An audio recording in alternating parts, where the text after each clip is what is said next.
Sebelum lanjut, Jangan lupa subscribe dan tekan lonceng agar tidak ketinggalan video dari kami. Bacot Santuy. Halo pemirsa, berjumpa lagi bersama kita di Bacot Santuy. Ya, kali ini kita akan mengulas pertandingan di week lalu di mana ada big match yaitu Aston Villa melawan Liverpool dengan berakhir menyedihkan bagi Liverpool yaitu 2-7. Oke, kita review pertandingannya sama-sama. Dimana menurut menurut Bung Angga dan Bung Ari nih? Ya, siapa dulu nih?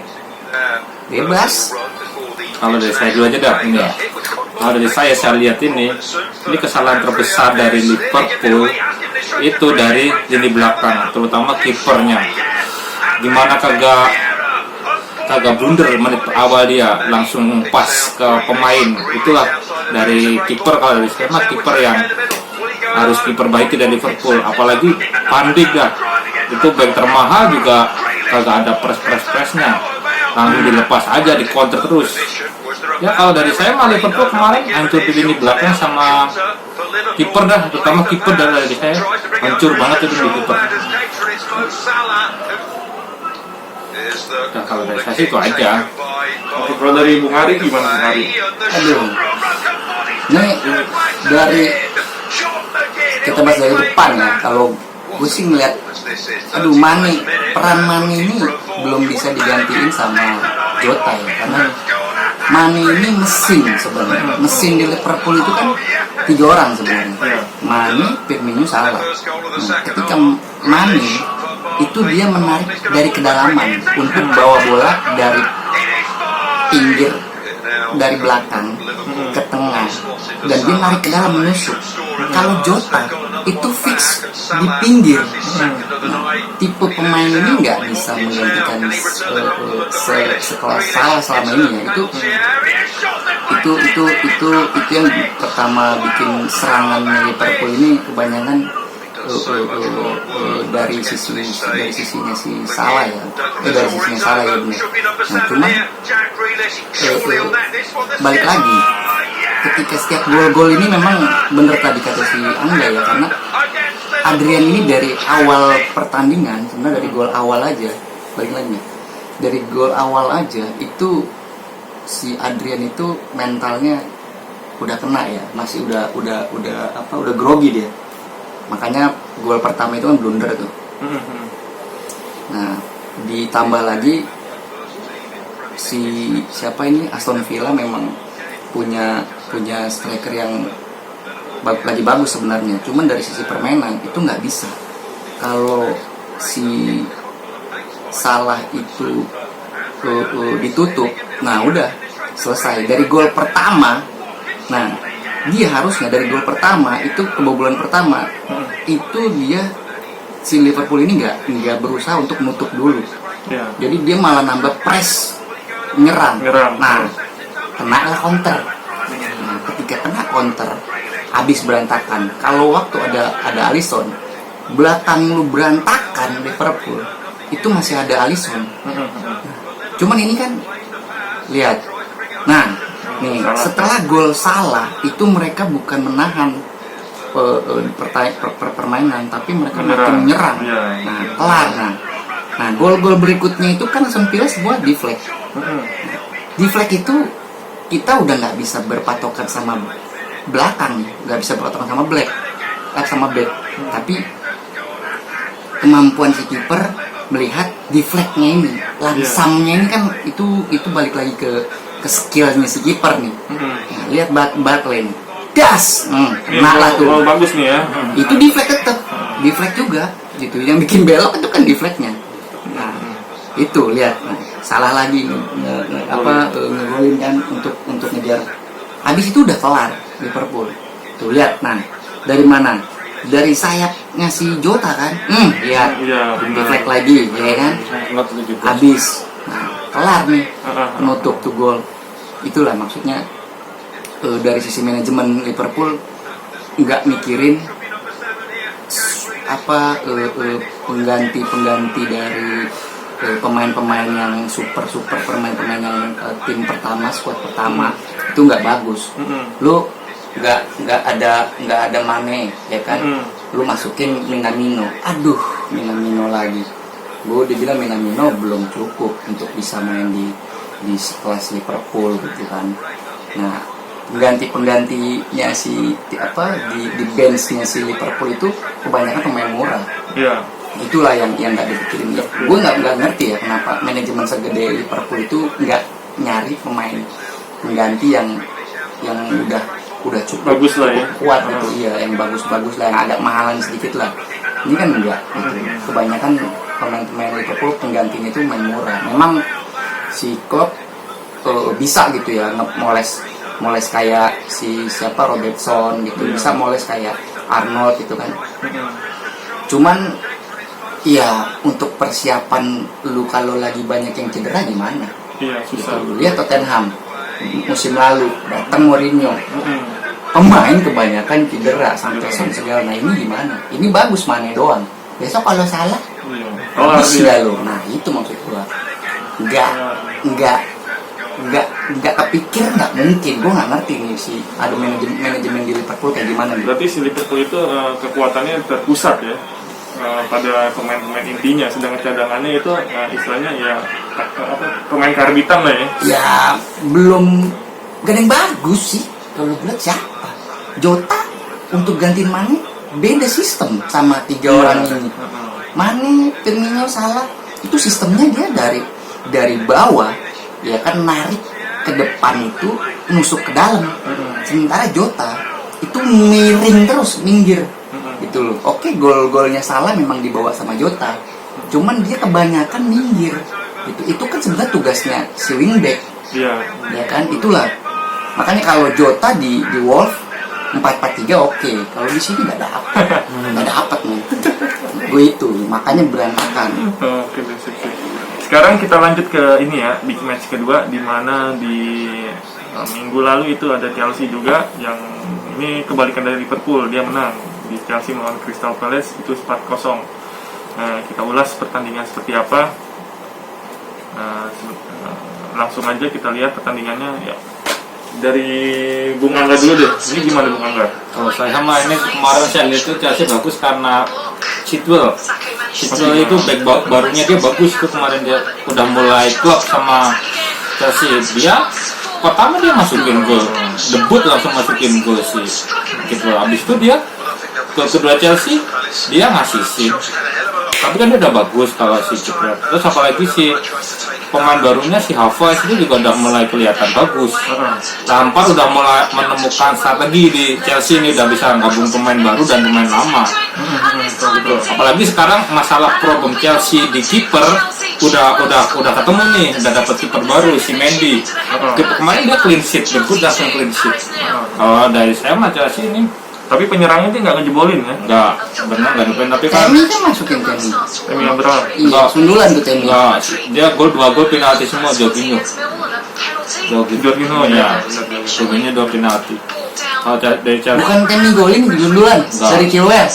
enggak, yang ngegolin si Temi bro, lihat bentar. bukan si Jorginho. Oh Jorginho. Dia dua. banyak gitu ya. Ya Jorginho. Jorginho 2 gol. Oh iya betul.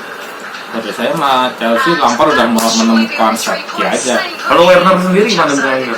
Werner ini kemarin masih belum kelihatan perannya. Kalah sama Abraham 2 kali itu dilanggar, dapat penalti sekali Abraham. Kalau itu belum. Dia kan kalau di Chelsea Werner itu jadikan penyerang side lubang. Penyerang tengahnya kan si Abraham. Oke. Gitu. Makanya belum nggak klop lah kalau di dulu klubnya Leipzig. Dulu kan Leipzig kan jadi target man. Kalau di sini kan dia jadi penyerang lubang. Belum adaptasi, belum kelihatan. Kelihatan betul. Gitu. Kalau dari saya mah Lampard nih. bukan Warner. Oh Werner. Kalau dari saya mah Chelsea udah mulai bagus nih, Lampard udah mulai menemukan strategi buat pemain baru sama pemain lama digabungkan. Gitu. Kalau dari Bung Ari sendiri? Iya. Dari sisi permainan sebenarnya kemarin itu wingnya si Chelsea bagus ya. Jadi memang Crystal Palace ini di awal-awal pertandingan terkesan dia parkir bis ya. Agak sedikit parkir bis. Cuman ketika di counter, itu kepancing lah si lihat mundur semua tuh backnya. Iya. Berapa orang tuh di belakang parkir bis semua. Nah, ini golnya si Zuma nih. Kalau gol pertama itu kan memang dari kemelut juga tuh Chilwell ya. Iya. Shooting jebret Chilwell. Shooting asal ya. Dari sisi permainan masih so-so ya. Meskipun pemainnya Chelsea ini udah top sebenarnya, udah bagus semua. Ya. Ini sebenarnya yang bikin permainannya si Chelsea ini hidup karena siapa? Sebenarnya Jorginho tadi. Gitu loh. Ketika setiap Jorginho dimainin, pasti Chelsea menang. Bukan pasti banget ya sebenarnya. Permainan bakal berjalan dengan baik, ya, berjalan dengan baik ya. Ditambah lagi ada Hudson-Odoi. Hudson-Odoi ini bagus sebenarnya. Cuman nggak tahu kenapa jarang dimainin. Gitu. Hudson-Odoi ini dia sama tipikalnya seperti si Pulisic, dia menyerang ke dalam, enggak ke sayap terus. Nah lihat, dia sebenarnya pas yang gol penalti terakhirnya keempat nih, gol keempat ini kan dia sebenarnya mau ngumpan ke si Tammy Abraham, ya kan, cuman karena di sliding dan di tepis dapat si Kai Havertz. Nah, sebenarnya dari sisi permainannya Kai Havertz itu udah bagus ya, udah mulai hidup. Cuman Tammy Abraham sebenarnya di sini bagus nih sebenarnya. Kalau mau dilihat ya, lu kalau nonton full pertandingan ini agak sedikit boring ya. Cuman si Chelsea ini udah mulai bisa dapetin permainannya si Lampard yang Lampard mau ya kan, direct ball nih. Selama passingnya itu set ballnya udah bagus ya. Sak. Nah, dapat nih set. Shootingnya jebret. Nah, lihat. Ini kan skill individu sebenarnya kalau dari si Chilwell sendiri gitu kan. Ini gol pertama nih. Ini set piece-nya Hudson-Odoi sebenarnya. Sak, shooting, umpan, kemelut, jeger, nah masuk. Dari sisi permainan sebenarnya Chelsea udah terlalu bagus juga ya. Biasa ya. Nggak biasa sih, udah bagus. Udah bagus. Menurut gue itu udah bagus, udah dapet lah. Selama komposisi pemain ini tepat. Jangan sampai lu nggak mainin Jorginho di situ. Kan ini pemain penting di sini pertandingan ini sebenarnya Jorginho. Gitu. Plus kayak Havertz juga udah bisa ngeluarin performanya nih. Udah mulai dapet nih di Chelsea. Oke, sekarang ke itu aja deh, langsung karena waktu yang tidak memungkinkan. Kita ke kemarin kan yang di minggu lalu itu King of the Week itu kan si Aston Villa ya, Grealish. Oke. Nah, minggu ini dong. Minggu kemarin. Minggu kemarin Oh iya. Minggu kemarin Son dulu, habis Son baru Grealish yang sekarang. Fardi baru Grealish. Oh iya. Nah, kalau si Grealish sendiri gimana komentar dari Bung Angga dan Bung Ari? Apa emang dia lagi performa terbaiknya? Lihatin dong. Atau Aston Villa emang lawannya lagi drop? Secara performnya kalau Grealish itu memang dia secara profil ya dia itu Emang bagus sih ya, musim lalu juga bagus dia. Ya memang dia playmaker gitu loh. Dia tepat di tempatnya. Ya memang dia itu secara skill individu playmaker gitu. Ketika dia dapat dia ngasih umpannya ini ditangkap apa dimakan sama strikernya, Watkins hat-trick bro. Artinya kan Watkins ini bisa memanfaatkan umpan dan plus backnya lo lihat. Ya, tantangan juga. Ini kan gara-gara di counter ketinggalan semua. Itu aja pas ditambah lagi Adrian hancur. Tahun kemarin siapa? Karius. Ampun deh. Sekarang Adrian. Itu dia tadi. Liverpool nggak punya pemain pengganti yang bagus. Super. Ya, benar. Gitu. Super sub-nya nggak ada, lihat tuh. Ini kan langsam nih. McGinn coba. Iya benar. Itu lihat lagi nih set tuh, ketinggalan nih siapa tuh? Tuh lihat ketinggalan tuh, nggak ada yang nutup. Mungkin di kelelahan mungkin Bukhari. Bukan counter aja, lu nggak bisa antisipasi counter udah. Sekarang dari Bung Angga sendiri gimana? Karena trennya saya lihat kemarin itu karena bagus, dia dapat support bagus kemarin. Habis itu dia kemarin Ada Barclay lagi. dia dapat support Waduh, Barclay. itu hadiah itu Barclay dari Chelsea ke Iya. Supportnya bagus. Villa. Kemarin dia 3 assist 2 gol. Nah itu karena kemarin dia itu serangannya dari sayapnya Grealish, di counter langsung umpan ke Grealish. Ya udah, habis itu Grealish dia cuma jadi pantulan, lempar lagi ke Watson ya jadi hat trick. Memang kalau saya Grealish itu Lihat dari kiri semua kan iya, serangannya tuh. dari Arnold habis itu. Ya Arnold karena di counter Di sih, counter, Arnold iya, maju. betul, maju dia. Susah loh. Kalau udah ketinggalan mah Arnold Tapi bola sepit lah. seperti juga permainan si Liverpool ini udah kebaca ya. ada main kebaca. Iya, Mulai nggak kebaca. jalan sebenarnya kalau menurut gue tuh sistemnya si Klopp ini nggak jalan kayak biasanya. Karena komposisinya nggak kayak biasanya. Biasanya kan ada Manduk, Minamino, aduh, gue hancur udah. Minamino nggak cocok di Klopp ini. Oke deh, itu aja pemirsa video kita kali ini. Sampai jumpa di video-video kami selanjutnya. Salam bacot santuy. Balik lagi di YouTube kita di Bacot Santuy. Jangan lupa buat teman-teman yang masih belum subscribe and share ke teman-teman kalian ya.